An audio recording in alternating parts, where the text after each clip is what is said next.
Oh my God, let me try that again. Links. Why is that a hard word for me today?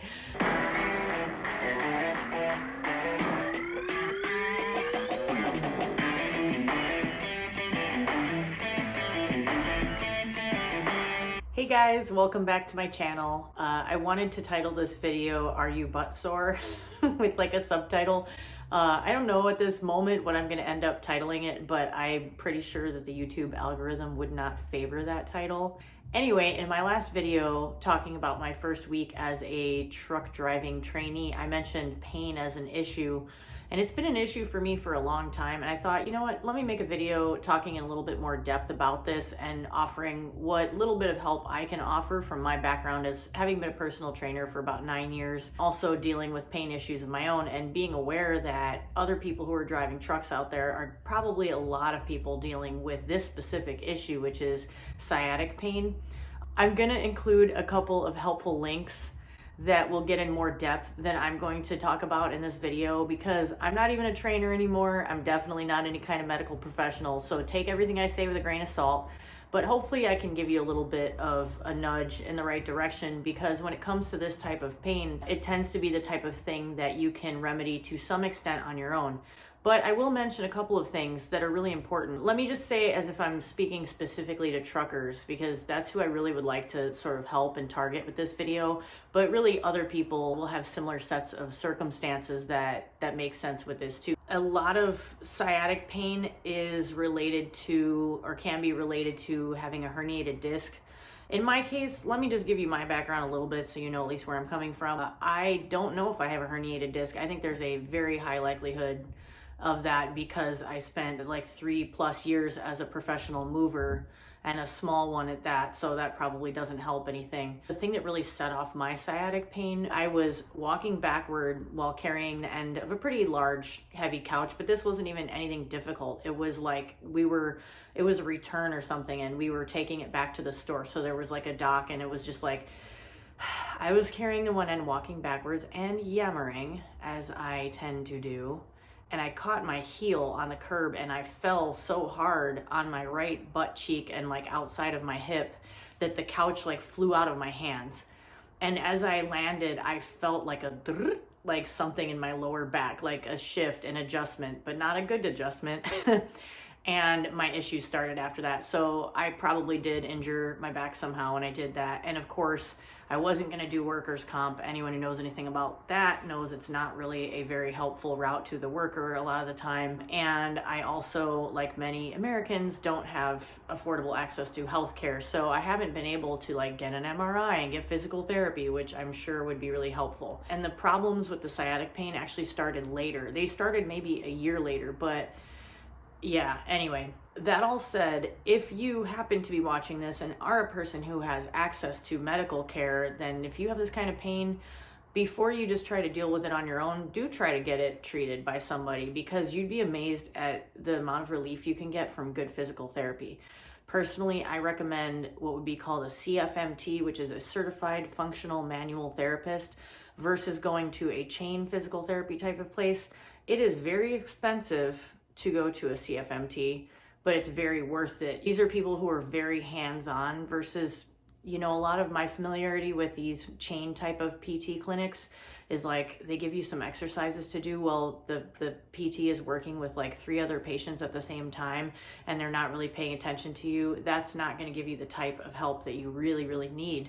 So just something to consider. And if you have the means to get an MRI when you're dealing with some type of a chronic pain issue that involves your lower back, it might not be a bad idea to do that. If you have sciatic pain and you're a smoker, I want to encourage you to use that as motivation to quit smoking, and nicotine in particular, so it doesn't necessarily mean cigarette smoking, it can be vaping as well, is bad for your spine. And I'm not going to try to explain the reasons why that is. I'm sure you can probably just do the math in your head and understand why it's bad. It's particularly harmful to your spinal health, among other things. So I would just encourage you, not trying to be preachy, but like if you already want to quit, get that monkey off your back. I know what it feels like. I feel your pain. There's more motivation for you. If you're dealing with pain, that could be a part of the problem. Also, being overweight, not helpful, and long hours of sitting, or improper form at the gym can actually be a negative. So if you're a very physical person, you can end up with sciatic issues. If you are someone who is maybe not having the best form at the gym, or say you're a desk jockey and then you go lift heavy weights, well, those two things can really be in conflict with one another. Or if you're a flatbed driver who sits for 5 hours driving and then gets out and lifts heavy tarps. See, these things are really translatable to like a wide variety of people. So pain sucks. Living with pain in your butt really sucks. I know all about it because it kills me every damn day. If you are a driver and you have long stretches where you are able to use cruise control, do it. I'm sure you already do. You probably know that. I also am going to share a video by Yoga with Adriene, which is, I think, better in a way than what I'm about to show you if you are a person who is, let's say, the term I would use is deconditioned. So if you're someone who hasn't exercised in a long time, you know you lack flexibility and strength and mobility, I want to just really encourage you to be gentle with yourself. Just take your time and try small things. And that the video I'm gonna link below by Yoga with Adriene is awesome because it's real gentle. It's a really mild approach. That to me could be maybe better for somebody who, you know, their body is really not acclimated to doing that type of activity and you're afraid of hurting yourself. That leads to one last point I want to make that I think is really worth getting into and really important. I need to take a sip of my coffee though first. This is some dark matter, barrel-aged goodness right here. I love it.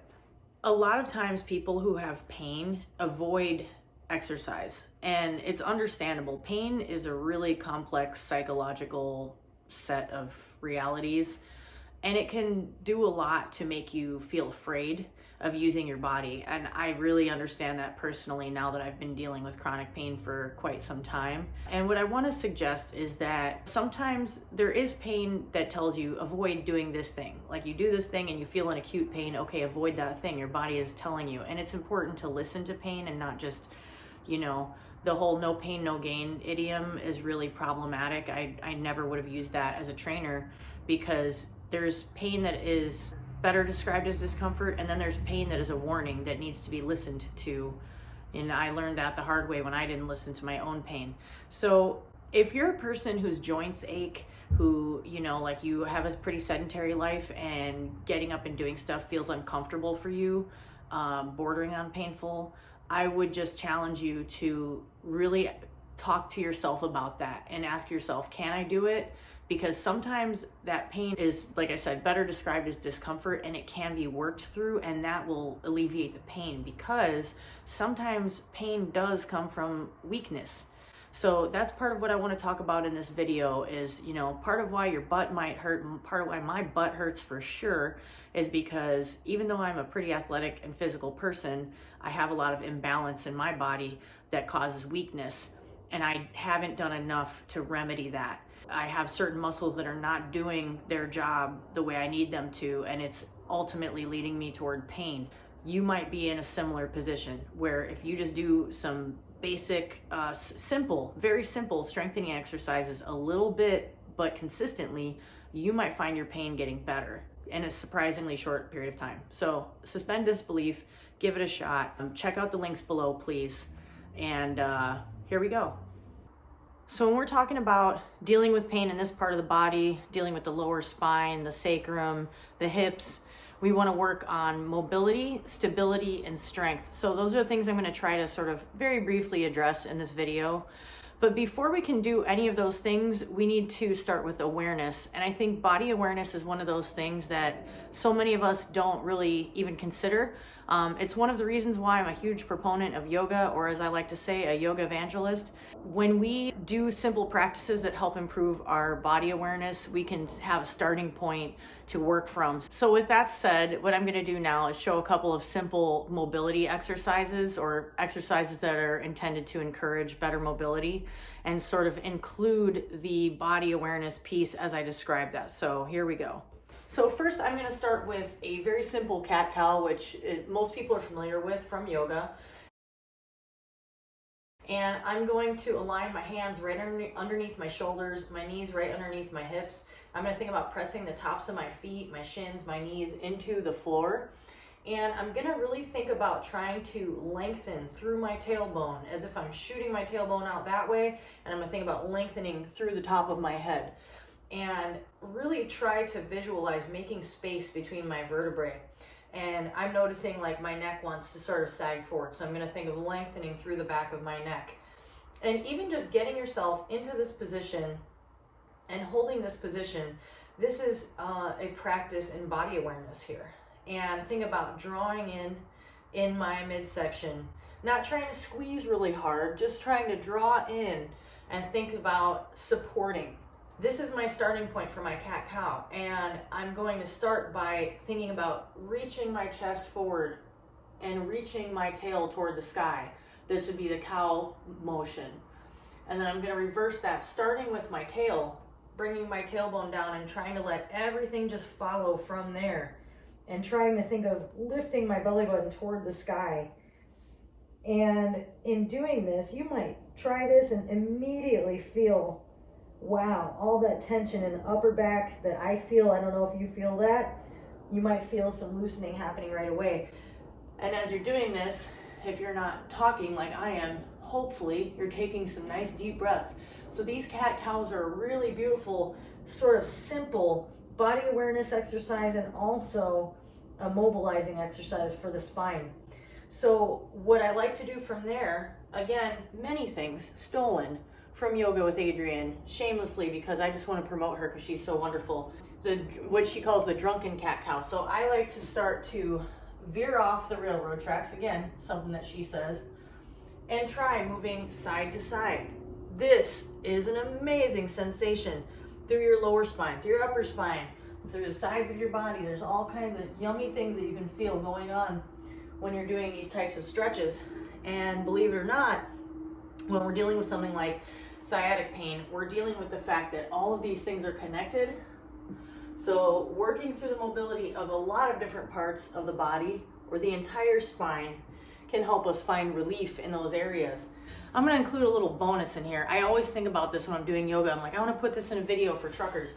We all, from gripping the wheel all the time, have a lot of tension in our hands and forearms, and that can become real uncomfortable, or it can even lead to carpal tunnel syndrome, really unpleasant stuff like that. So when you're in this position already, take advantage of it to do a little bit of wrist mobilization. Now, if doing that or even seeing me do that makes you go ouch, take a towel, roll up a towel. Where do I have a towel? Take a rolled up towel or something similar, doesn't matter what it is, couple socks, whatever, and put that underneath your palms to give you a little bit of extra room. However, you can make it as high as you need to give yourself a little bit of extra space. I have the mobility in my wrists, so I'm gonna go ahead and do this. Just turn one hand in towards my knees and the other. So this is one of my favorite things. Yeah, it feels weird to do it on camera, but I don't care because it also feels really good, and I hope you see it and go, oh, that looks like it feels good, and I hope you try it, no matter who you are, what you do. Figure eights. All types of figure eight motions through the joints are really satisfying and really good for your joint health. So I'm gonna do this. I'm gonna draw, it's as if I have a pencil on my belly button that is drawing on the floor. I can even see it with my nail. I'm gonna draw a number 8 on the yoga mat. So I'm gonna I'm gonna start to really try to, you can hear in my voice that it actually does take some effort to do this, but I'm gonna try to draw an 8 with my pelvis on the floor. And this is really getting into some of those tight areas in my hips and my lower spine that are locked up from sitting for all those hours behind the wheel. As I'm doing this, I'm also getting some nice mobility work in my wrists, which feels great. And you know what? That can be a lot for people. So if you do this and it's like, oof, that's a lot, then just don't do it for too long, or ease off of it by using some type of a tool like a towel. Come back to just having a neutral hands like this. And again, you can also do this, little modifications and make it feel a little easier. Totally fine. So, but back to those figure eights, and I'm trying to keep my spine somewhat neutral, but I'm also just sort of feeling around. And then I'm gonna switch directions, really important. I'm gonna do the same exact motion, going the opposite direction. If you do this, no matter who you are, I bet you You're gonna feel like, woof, that is some tight stuff going on in there. Real simple mobility exercises. Cat-cow, drunken cat-cow, if you wanna call it that, and figure eights. Figure eights can be done on every joint of the body, but that was just a little example of a figure eight motion you can do with your pelvis that can really help to sort of ease a little bit of that tension throughout your hip area. So those were a couple of ideas just to get sort of mobilized. And now I want to talk a little bit about flexibility, or just show a couple of simple things that you can do to work on the flexibility that can be a factor in this type of discomfort. I'm going to do something that is in the Yoga with Adriene video that I'm linking below, which is really simple and really effective. Stretching out the whole back of the leg from the glutes. So we're going to start lying all the way down, and we're going to take a towel and just bring that towel around the foot and have the knee bent as much as you need to. There's no shame in not being flexible at all.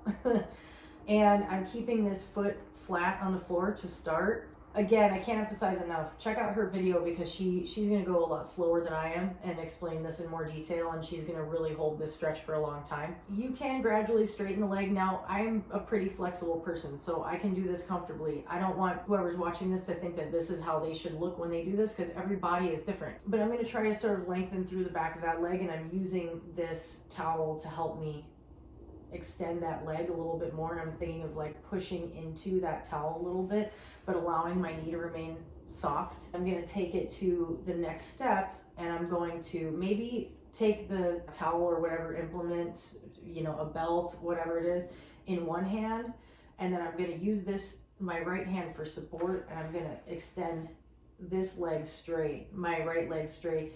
And I'm going to think about really extending through the front of this hip and sort of engaging this quad and pushing this leg down into the floor. And that's going to actually help me stretch through this leg a little bit more. So the sciatic nerve runs all the way into the foot. And if you have sciatic pain, you probably know that, because you might even feel it into your foot if it's significant enough. This is just a long, slow stretch that I'm holding that will help to alleviate some of that tension through the back of the leg. So it's a really simple thing that you can do, but also can be surprisingly effective. Don't forget to take those deep breaths. Can't emphasize that enough. It makes a huge difference in being able to sort of let go of some of that tension, because when we're stretching, sometimes we automatically have this sort of resistance, and we have to sort of notice that we're resisting and then let go of that.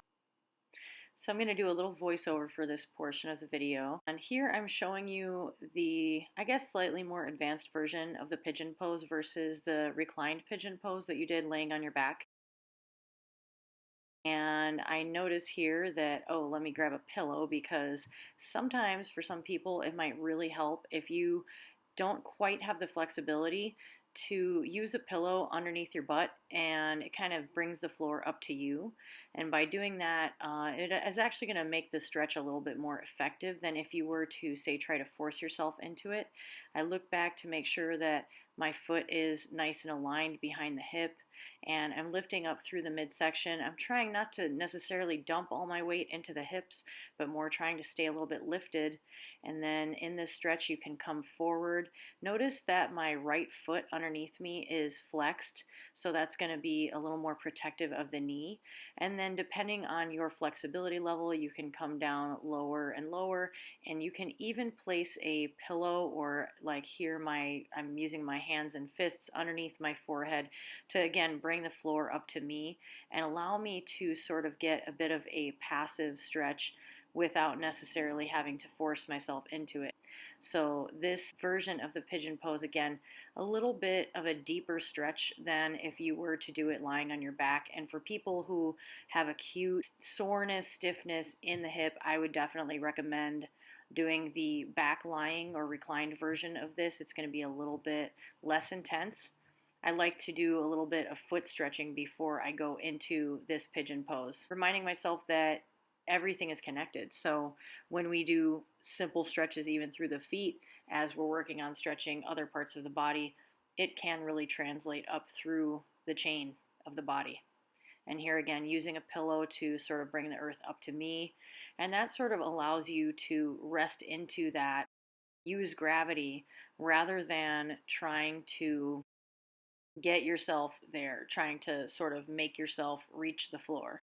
So here I'm going to show you a cow pose, and a great way to get into that pose is starting from all fours, and then you see I brought my right leg behind the left knee and then just sort of sat back into it.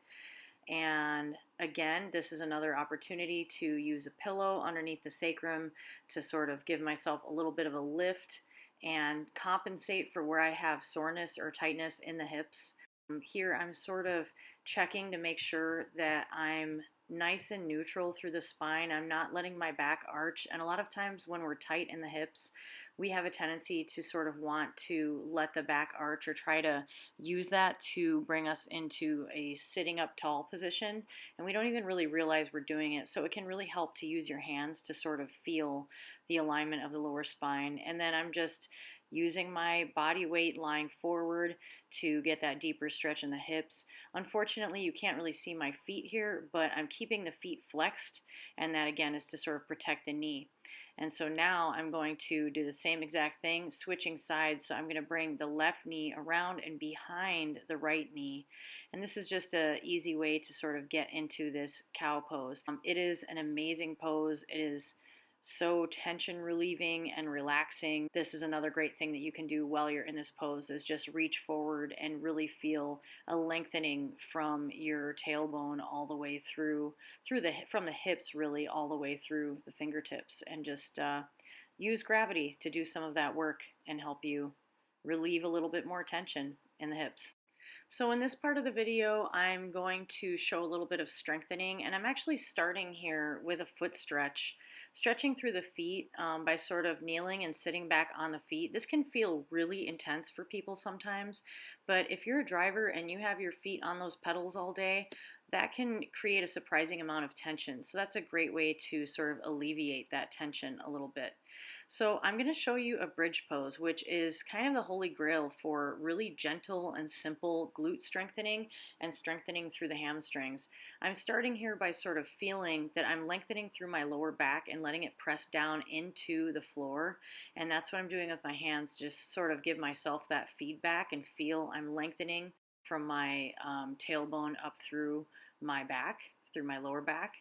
And I'm going to very, very slowly, with my feet well planted through all four corners of the feet, I'm lifting my hips, and I'm not trying to necessarily force my hips up really high, but I'm lifting my chest and I'm lifting my chin. And this is a cue that I also stole from Yoga with Adriene that is absolutely perfect for this pose. Lift your chest to your chin and your chin to the sky. Also, big cue that I've used with my clients a lot, touch your butt. Sounds kind of funny, but if you actually give yourself that feedback of touching your butt with your hands, it can help you to better activate the glute muscles.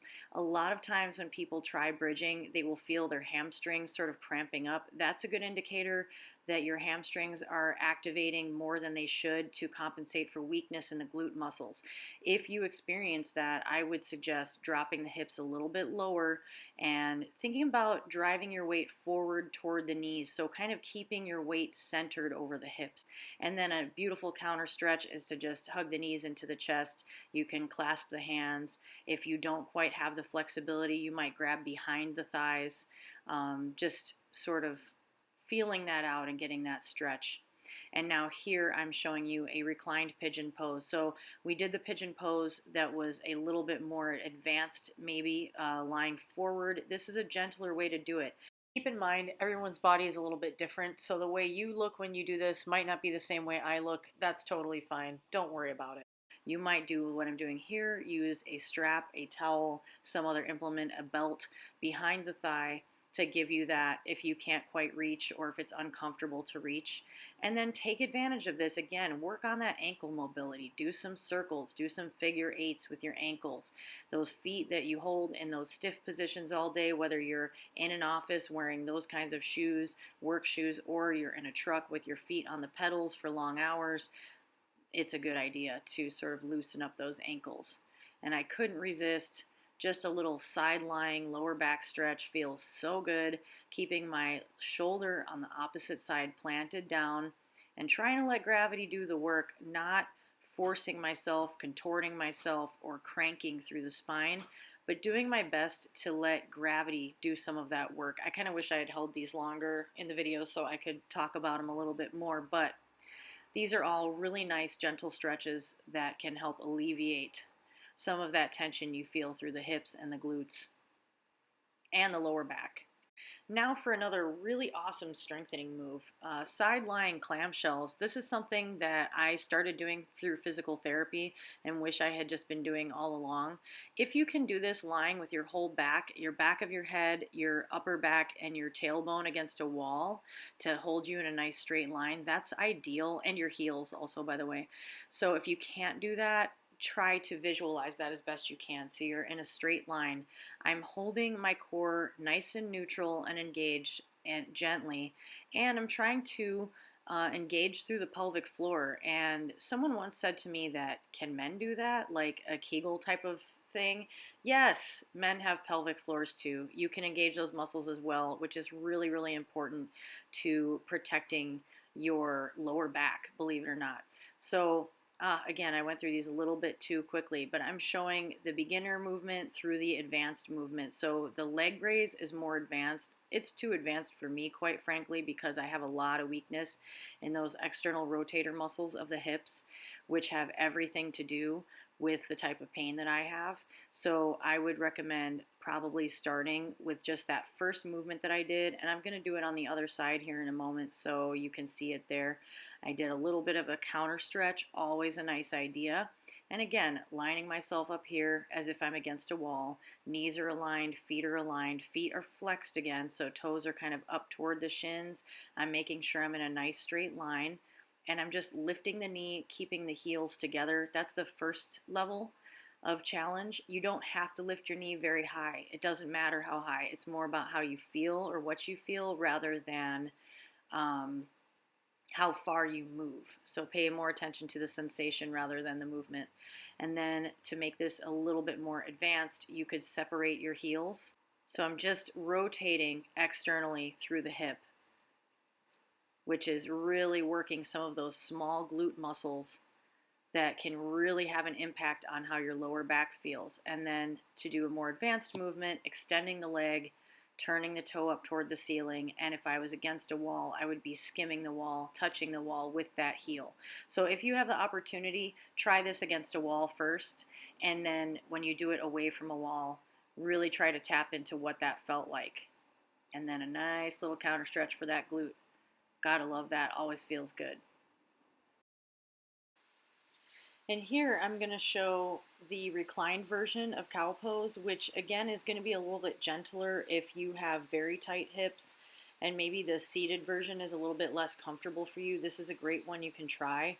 There's also this sort of really cool counter stretch idea. I don't know if that's the right way to say it, but where you cross the legs over each other, so the one knee is kind of right on top, or the one leg is under the other thigh, really close to the knee, and I'm kicking up with the tops of my feet into my hands.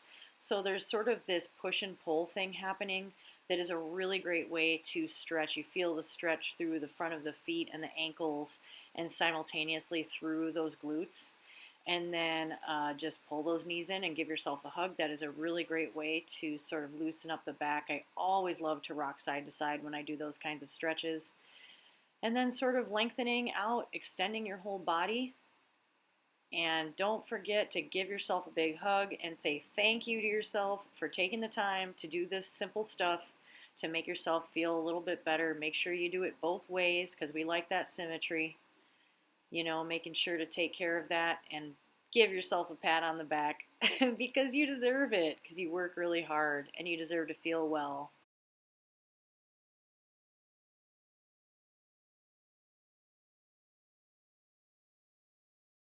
So I hope any of you who watch this found it helpful. I always feel kind of hesitant making these kinds of videos because I'm like, I'm not a trainer anymore and I have some insecurity about that, but not about that, but about like subjects like these are very complex and I never think that they should be oversimplified, and I don't want to be offering advice as if this is what you should do. I think that you could get a wide variety of different types of advice from different people. I just know that these are some simple things that should be helpful. Like I said earlier, take everything I say in this video with a grain of salt, because I'm not a medical professional and I'm no longer a fitness professional for that matter, but I'm just someone who wants to help, because living with pain is really tough and it can be really draining. And especially if you're a trucker out there, you're drained enough. You don't need something adding to it. So if there's something in this video that you can use on your downtime, especially some of the gentler things you can do while you're lying down in your bunk or whatever, that's great. Then I hope that that helps. If I help one person by giving them some simple pointers on how to reduce their pain a little bit, then that's a win. I know what it's like to try to live on ibuprofen, and that's not a solution. It's murder on your digestive system. You don't want to be doing that. It's not going to give you the type of relief that you need. And again, just to, be repetitive here, but I think it bears repeating. If you have access to medical attention, especially physical therapy, take advantage of it. The things that you can learn in PT, I always have thought of it as an investment. It helps you to learn more about your body, and a great therapist can take some really complex information and make it something that a layperson can use. I also I'm a big believer in good chiropractic care, but I don't think chiropractic care alone is enough ever. You have to also do things to address all the soft tissue issues that relate to the, alignment of the bones issues, to put it too simply. But anyway, I really appreciate you watching. Please comment. Please don't forget to like and subscribe. Gotta say that. Let me know if you'd like to see more of these types of videos, because I'm sure I will periodically throw some of these things in, even if I feel a little bit insecure about it. I want to help, and sometimes it's just hearing from somebody random out there in the world a little bit of information that can be useful, that can make a difference, sort of, flip a switch for you and make you think, you know what, this thing I've been living with, I don't have to just ignore it or deal with it or take pain pills all the time. I can actually do some simple things to make it a little bit better. So I hope you're feeling well wherever you are when you see this. I hope you're having an awesome day, and I look forward to communicating more with all of you in future videos. So thanks a lot for watching, and I'll catch you on the next one.